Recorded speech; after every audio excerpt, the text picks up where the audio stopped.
Taste the Daily. Pongal திருநாளையொட்டி Tamil மக்களுக்கு அதிமுக பொதுச் செயலாளரும் எதிர்க்கட்சித் தலைவருமான எடப்பாடி கே பழனிசாமி வாழ்த்துக்களை தெரிவித்துள்ளார். இதுகுறித்து புரட்சித் தமிழர் வெளியிட்டுள்ள அறிக்கையில், உலகெங்கும் வாழும் தமிழர்கள் மகிழ்ச்சியுடன் கொண்டாடும் இனிய பொங்கல் திருநாளில் தமிழக மக்கள் அனைவரும் எல்லா நலமும் வளமும் பெற்று சீரோடும் சிறப்போடும் வாழ வேண்டும் என்று எல்லாம் வல்ல இறைவனை பிரார்த்திப்பதாக குறிப்பிட்டுள்ளார்.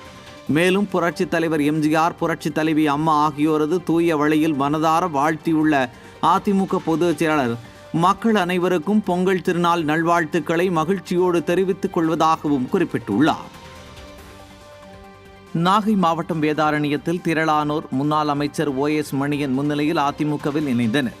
கருப்பம்புலம் ஊராட்சியில் இருந்து அதிமுக ஒன்றிய எம்ஜிஆர் இளைஞரணி துணைச் செயலாளர் லெனின் சங்கர் ஏற்பாட்டில் கண்ணதாசன் தலைமையில் மாற்றுக் கட்சியில் இருந்து விலகிய திரளானோர் முன்னாள் அமைச்சரும் மாவட்ட கழக செயலாளருமான OS மணியன் முன்னிலையில் தங்களை அதிமுகவில் இணைத்துக் கொண்டனர். இதில் கழக நிர்வாகிகள் பலர் கலந்து கொண்டனர். சென்னை RK நகர் தொகுதிக்கு உட்பட்ட நேதாஜி நகர் பகுதியில் இஸ்லாமிய பெண்களுக்கு பொங்கல் தொகுப்பு வழங்கப்பட்டது. வடசென்னை வடக்கு கிழக்கு மாவட்ட கழக செயலாளர் RS ராஜேஷ் கரும்பு உள்ளிட்ட பொருட்கள் அடங்கிய பொங்கல் தொகுப்புகளை ஏராளமான இஸ்லாமிய பெண்களுக்கு வழங்கினார். இதில் கழக நிர்வாகிகள் மற்றும் பொதுமக்கள் திரளானோர் கலந்து கொண்டனர். திருவண்ணாமலை மாவட்டம் செய்யார் அருகே திமுகவைச் சேர்ந்த திரளானோர் அதிமுகவில் இணைந்தனர்.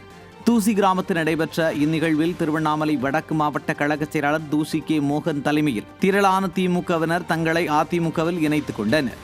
இந்நிகழ்வில் மாவட்ட அம்மா பேரவை துணை செயலாளர் கண்ணியப்பன் உள்ளிட்ட கழக நிர்வாகிகள் திரளானோர் கலந்து கொண்டனர். தை திருநாளையொட்டி விருதுநகரில் முன்னாள் அமைச்சர் மாஃபா பாண்டியராஜன் தலைமையில் அதிமுகவினர் பொங்கல் வைத்து கொண்டாடினர். கல்லூரி சாலையில் அமைந்துள்ள முன்னாள் அமைச்சர் மாஃபா பாண்டியராஜனின் இல்லத்தில் நடைபெற்ற பொங்கல் விழாவில் அதிமுகவினர் திரளானோர் கலந்து கொண்டனர்.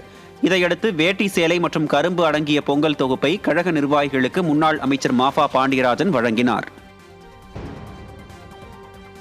புதுக்கோட்டை மாவட்டம் அன்னவாசல் அருகே மெய்வழிச்சாலையில் உள்ள பொன்னிரங்க தேவாலயத்தில் சாதி மதங்களுக்கு அப்பாற்பட்டு 10,000க்கும் மேற்பட்டோர் பொங்கல் விழாவை கொண்டாடினர். இவ்விழாவில் முன்னாள் அமைச்சரும் புதுக்கோட்டை வடக்கு மாவட்ட கழக செயலாளருமான C விஜயபாஸ்கர் குடும்பத்துடன் கலந்து கொண்டார். அனைவரையும் கவரும் வகையில் அமைந்த இவ்விழாவில் பொதுமக்கள் மற்றும் கழக நிர்வாகிகள் திரளானோர் கலந்து கொண்டனர்.